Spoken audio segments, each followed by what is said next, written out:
ఈరోజు వైఎస్ఆర్ జిల్లాలో ఉన్నాం. కడప స్టీల్ ఫ్యాక్టరీ ఏమైంది అని గుర్తు చేసే ప్రయత్నం చేస్తున్నాం. కడప స్టీల్ ఫ్యాక్టరీ శంకుస్థాపనల ఫ్యాక్టరీగా మిగిలిపోయింది. చెల్లి పెళ్లి చేయాలి మళ్ళీ మళ్ళీ అన్నట్టు కడప స్టీల్ ఫ్యాక్టరీకి శంకుస్థాపనలు చేయాలి మళ్ళీ మళ్ళీ లాగా తయారైంది. ఈరోజు టెంకాయలు కొట్టే ప్రాజెక్టుగా కడప స్టీల్ ఫ్యాక్టరీ గత పాలకులు తయారు చేశారు. ఇది ఎక్కడి న్యాయమని అడుగుతున్నాం. ఈ ప్రాజెక్టు టేక్ ఆఫే కాదా? ఇది కేవలం శంకుస్థాపనలు చేయడానికి మాత్రమే ఈ ప్రాజెక్టు పేరును వాడుకుంటున్నారు నాయకులు. టెంకాయలు కొట్టడానికి మాత్రమే ఈ ప్రాజెక్టును వాడుకుంటున్నారు. మేము సింబాలిక్గా టెంకాయలు కొడితేనన్నా మీరు కొట్టిన టెంకాయలు గుర్తొస్తాయి, మీరు చేసిన శంకుస్థాపనలు గుర్తొస్తాయి అని ఈరోజు కాంగ్రెస్ పార్టీ ఈ ప్రయత్నం చేస్తుంది. నిజానికి కడప స్టీల్ ఫ్యాక్టరీ రాజశేఖర్ రెడ్డి గారు ఎంతో చిత్తశుద్ధితో ఎంతో కోరికతో ఈ ప్రాంతమంతా అభివృద్ధి చెందాలి అని ఈ ప్రాంతం తలరాతను మార్చాలి అని చేపట్టాలనుకున్న ప్రాజెక్టు. కడప స్టీల్ ఫ్యాక్టరీ వస్తే ఈ ప్రాంతమంతా సస్యశ్యామలం అవుతుందని, ఇక్కడ కడప బిడ్డల జాతకాలు మారిపోతాయి అని, ఎంతోమందికి మేలు జరుగుతుంది అని రాజశేఖర్ రెడ్డి గారు కడప స్టీల్ ఫ్యాక్టరీ రావాలి అని ఉద్దేశించారు. నిజానికి రాజశేఖర్ రెడ్డి గారు ఉన్నప్పుడే కడప స్టీల్ ఫ్యాక్టరీ కోసం ఎన్నో ప్రయత్నాలు చేసి దీన్ని సాకారం చేయాలి అని పూర్తి బ్లూ ప్రింట్ కూడా తయారు చేశారు. 10,000 ఎకరాలలో 20,000 కోట్ల పెట్టుబడితో 20 మిలియన్ల టన్నులు ఉత్పత్తి చేసే కెపాసిటీ గల ప్లాంట్ని ఇక్కడ ఏర్పాటు చేయాలి అని మొత్తం ప్లాను రెడీ చేశారు రాజశేఖర్ రెడ్డి గారు. రాజశేఖర్ రెడ్డి గారు ఉద్దేశం ప్రకారం 25,000 మందికి ఉపాధి కల్పిస్తుంది ఈ ప్లాంటు, డైరెక్ట్ ఎంప్లాయ్మెంట్ ఇస్తుంది. ఇంకో 1,00,000 మందికి ఇండైరెక్ట్ ఎంప్లాయ్మెంట్ ఇస్తుంది ఈ ప్లాంటు అన్నది రాజశేఖర్ రెడ్డి గారి ఉద్దేశం అయితే, మరి ఈరోజు ఏమైంది? ఎక్కడికి పోయింది? అంత గొప్ప ప్రణాళిక తర్వాత వచ్చిన నాయకుల చేతుల్లో నాశనం అయిపోయింది కదా. రాజశేఖర్ రెడ్డి గారు శంకుస్థాపన చేసింది ఆయన అధికారంలో ఉన్నప్పుడు. 2008లో అయితే ఆ తర్వాత కాలంలో రాష్ట్ర విభజన జరిగినప్పుడు కడప స్టీల్ ఫ్యాక్టరీ తప్పనిసరిగా కట్టాల్సిన ఫ్యాక్టరీ. సెయిల ఆధ్వర్యంలోనే దీన్ని కట్టాలి అని విభజన హామీలలో ఒక హామీ కడప స్టీల్ ఫ్యాక్టరీ. 2014లో కాంగ్రెస్ పార్టీ అధికారంలోకి వచ్చుంటే కడప స్టీల్ ఫ్యాక్టరీ ఈ పార్టీకి పూర్తి కూడా అయిపోయేది. కానీ దురదృష్టం కొద్దీ 2014లో కాంగ్రెస్ పార్టీ అధికారంలోకి రాలేదు కేంద్రంలో, కాబట్టి మనకి ప్రత్యేక హోదా రాలేదు. దాంతోపాటు ఏ ఒక్క విభజన హక్కు కూడా మనకు రాలేదు. దాంతోపాటు కడప స్టీల్ ఫ్యాక్టరీ కూడా రాకుండా పోయింది. 2014లోనే కడప స్టీల్ ఫ్యాక్టరీ అయినా ప్రత్యేక హోదా అయినా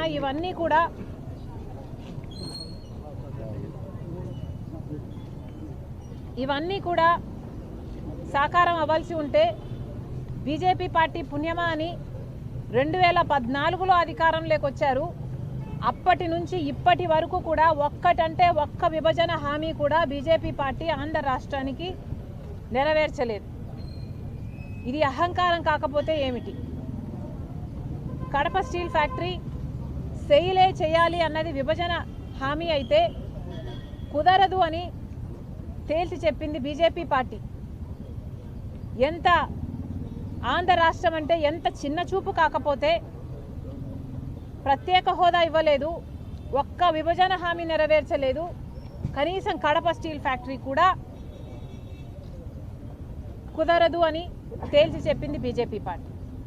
అలాంటి బీజేపీ పార్టీకి పోయిన 5 సంవత్సరాలైనా ఇప్పుడైనా అంతకు ముందైనా అదే బీజేపీ పార్టీకి మద్దతు ఇస్తున్నారు జగన్మోహన్ రెడ్డి గారైనా చంద్రబాబు గారైనా. ఒక్క విభజన హామీ కూడా నెరవేర్చకపోయినా కూడా అదే బీజేపీ పార్టీతో డ్యూయట్లు పాడుతూ తిరిగారు చంద్రబాబు గారు, జగన్మోహన్ రెడ్డి గారు. చంద్రబాబు గారు 2014లో ముఖ్యమంత్రి అయ్యారు. Kadapa steel factory BJP party మేము కట్టము అని తేల్చి చెప్పాక ఆఖరికి ఇక చంద్రబాబు గారు అధికారంలోంచి ఆయన టర్మ్ అయిపోయింది అన్న టైంలో 4.5 సంవత్సరాలు అయిపోయిన తర్వాత తాపీగా కడప స్టీల్ ఫ్యాక్టరీ ఇక ఎన్నికల కోసమన్నా వాడుకుందాం అనుకున్నారో ఏమో, కడప స్టీల్ ఫ్యాక్టరీ దగ్గర మళ్ళీ ఇదిగో ఈ టెంకాయలతో మళ్ళీ శంకుస్థాపన చేశారు చంద్రబాబు గారు.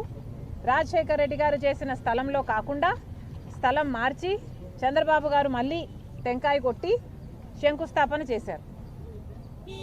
చంద్రబాబు గారి ప్రకారము 4,000 ఎకరాలు భూమి ఇచ్చి 3 మిలియన్ టన్నుల ప్లాంట్ కట్టాలి అన్నది చంద్రబాబు గారి ఉద్దేశం. తీరా 6 నెలలు అయిపోయింది, ఎలక్షన్లు అయిపోయాయి, చంద్రబాబు గారు ఓడిపోయారు. 2019లో జగన్మోహన్ రెడ్డి గారు ముఖ్యమంత్రి అయ్యారు. ముఖ్యమంత్రి అయిన 6 నెలలకు మళ్ళీ ఇదిగో ఇదే టెంకాయ మళ్ళీ కొట్టారు. మళ్ళీ ఇంకొక స్థలం మార్చి ఆయన మళ్ళీ శంకుస్థాపన చేశారు.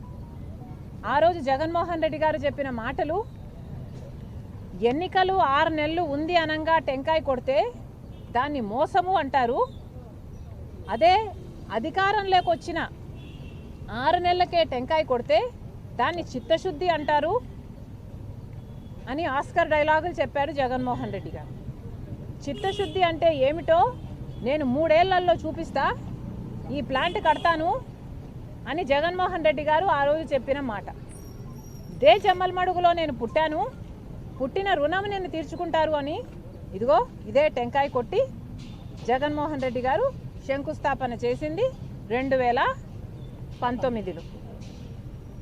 ఆ తర్వాత జగన్మోహన్ రెడ్డి గారి కాలయాపన వల్ల అలా కాలం గడిచిపోయింది.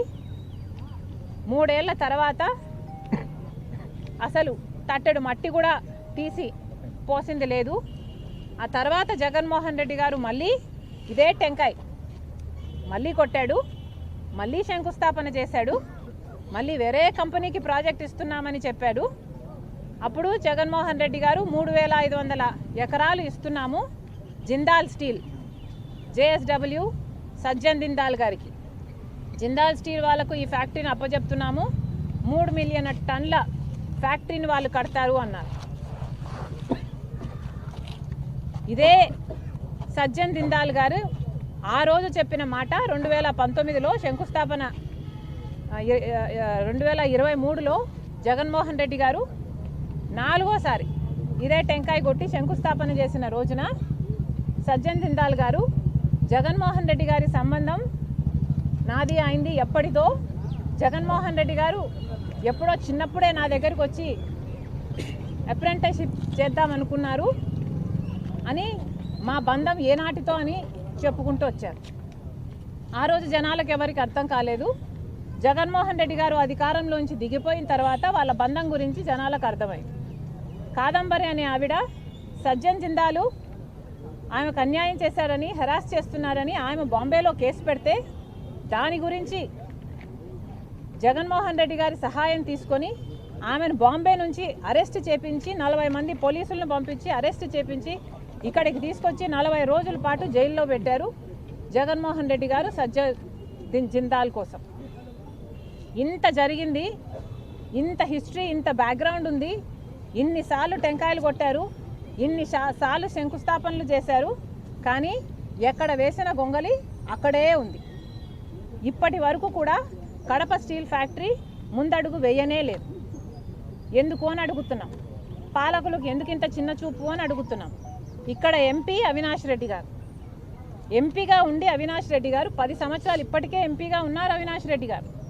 మరి అవినాష్ రెడ్డి గారు సమాధానం చెప్పాలి. ఎంపీగా అవినాష్ రెడ్డి గారు Jindal steel Kadapa steel factory కోసం ఏం చేశారు? 10 సంవత్సరాలుగా ఎన్ని పోరాటాలు చేశారు, ఎన్ని ధర్నాలు చేశారు, ఎన్ని దీక్షలు చేశారు? పార్లమెంటులో 10 సంవత్సరాలుగా మీరు ఎంపీగా ఉన్నారు. పార్లమెంటులో మరి ఎన్నిసార్లు కడప స్టీల్ ఫ్యాక్టరీ కావాలి అని ఎన్నిసార్లు కొట్లాడారు, ఎన్నిసార్లు మాట్లాడారు? అవినాష్ రెడ్డి గారు సమాధానం చెప్పాలి. ప్రజలు కూడా ఆలోచన చేయాలి. ఇలాంటి వాళ్ళను మళ్ళీ మళ్ళీ ఎన్నుకోవాలా లేదో ప్రజలు ఆలోచన చేయాలి. ఇప్పుడు జగన్మోహన్ రెడ్డి గారు కూడా ఇక్కడ ఎమ్మెల్యే, సరే ముఖ్యమంత్రి కాలేదు, కనీసం ఎమ్మెల్యేగా అయితే ఉన్నాడు. ఇక్కడ ఇదే కడప జిల్లాకు సంబంధించిన ఎమ్మెల్యే మాజీ ముఖ్యమంత్రి జగన్మోహన్ రెడ్డి గారు. మరి ఇప్పుడు ఆయన అయినా కూడా ఏం చేస్తున్నారో ప్రజలకు సమాధానం చెప్పాలి. ఇదే కడప జిల్లా ప్రజలు మీకు ఓట్లేసి గెలిపిస్తే 5 సంవత్సరాలు మీకు అవకాశం ఇస్తే తట్టెడు మట్టి తీసి అవతల పోసింది లేదు, ఫ్యాక్టరీ వచ్చింది లేదు. ఏది రాజశేఖర్ రెడ్డి గారి కళ అయిన కడప స్టీల్ ఫ్యాక్టరీ రత్నాల సీమను చేస్తుంది అని అనేవాడు రాజశేఖర్ రెడ్డి గారు. కడప స్టీల్ ఫ్యాక్టరీ 2 సార్లు టెంకాయలు కొట్టడం తప్పితే జగన్మోహన్ రెడ్డి గారు చేసింది ఏమీ లేదు. తీరా ఓడిపోయాడు. ఓడిపోయినా ఇప్పటికీ కూడా ఎమ్మెల్యేగా ఉన్నాడు జగన్మోహన్ రెడ్డి గారు. పోనీ ఇప్పుడైనా ఏదైనా చేస్తున్నాడా అంటే ఇప్పుడు కూడా అసెంబ్లీకి వెళ్ళడట, మాట్లాడట, ప్రజలకు జరుగుతున్న అన్యాయాల గురించి నిలదీయడట. ఎందుకని అడుగుతున్నాం. జగన్మోహన్ రెడ్డి గారు ఇక్కడ ఎమ్మెల్యే అయినప్పుడు, ఈ జిల్లాకు సంబంధించిన ఎమ్మెల్యే అయినప్పుడు మీకు అసెంబ్లీకి పోవాల్సిన బాధ్యత లేదా? అసెంబ్లీకి వెళ్ళి ఎందుకు జరగటం లేదు, కడప స్టీల్ ఫ్యాక్టరీ ఎందుకు ముందుకు వెళ్ళటం లేదు అని మీరు నిలదీయాల్సిన అవసరం లేదా? సూపర్ 6 ఏమవుతుంది అని మీరు నిలదీయాల్సిన అవసరం లేదా? చంద్రబాబు గారు ఉచితంగానే ఇసుక ఇస్తామంటున్నారు. ఇసుక ఉచితమైన చుట్టూతా ఉన్న ఖర్చులన్నీ పెరిగిపోతే ఉచితం ఎక్కడుంది అని జగన్మోహన్ రెడ్డి గారు నిలదీయాల్సిన అవసరం లేదా? కానీ జగన్మోహన్ రెడ్డి గారు ఎమ్మెల్యేకి అర్థమేమో మెంబర్ ఆఫ్ లెజిస్లేటివ్ అసెంబ్లీ, పేరులో కూడా అర్థం ఉన్నా కూడా ఆయన విజ్ఞత అసెంబ్లీకి వెళ్ళడట. ఈయనకు ప్రతిపక్ష హోదా ఇస్తేనే వెళ్తాడట. ప్రతిపక్ష హోదాకు కావాల్సిన ఎమ్మెల్యేలు వచ్చారా అంటే, గెలుచుకున్నారా అంటే లేదు, గెలుచుకోవడం చేత కాలేదు. కానీ ఈయనకు మాత్రం ప్రతిపక్ష హోదా కావాలట, లేకపోతే పోడట.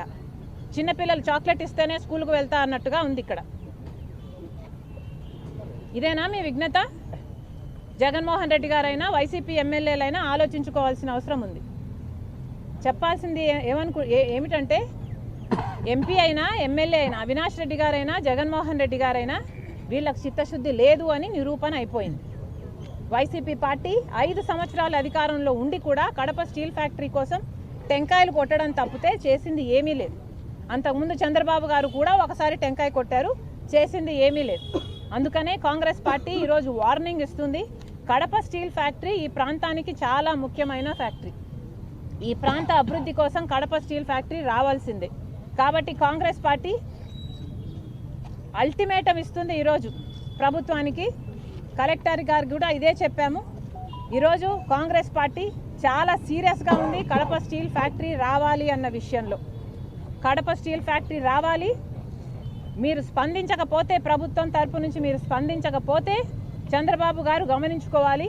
కాంగ్రెస్ పార్టీ కడప జిల్లాలో ధర్నాలకు దిగుతాం, దీక్షలకు దిగుతాం, రాస్తా రోకోలు చేస్తాం, ఊరూరికి వెళ్తాం, ప్రతి ఊర్లోనూ చెప్తాం.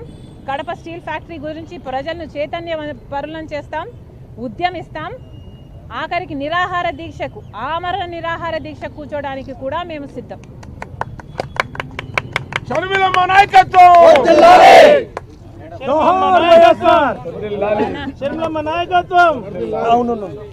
సోషల్ మీడియాలో మీ పైన విజయమ్మ గారి పైన ఆ ఫీజు పోస్ట్ పెట్టిన వర్రా రవీంద్ర రెడ్డిని అరెస్ట్ చేశారు.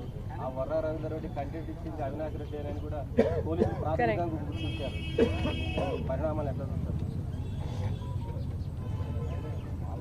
ఇప్పుడు ఎవడైతే సోషల్ మీడియాలో పోస్టులు పెట్టారో వాళ్ళే డైరెక్ట్గా అవినాష్ రెడ్డి గారు ఆదేశాల మేరకే ఇదంతా జరిగింది అని అంత స్పష్టంగా చెప్పినప్పుడు పోలీసులకి అవినాష్ రెడ్డిని విచారించాల్సిన బాధ్యత లేదా?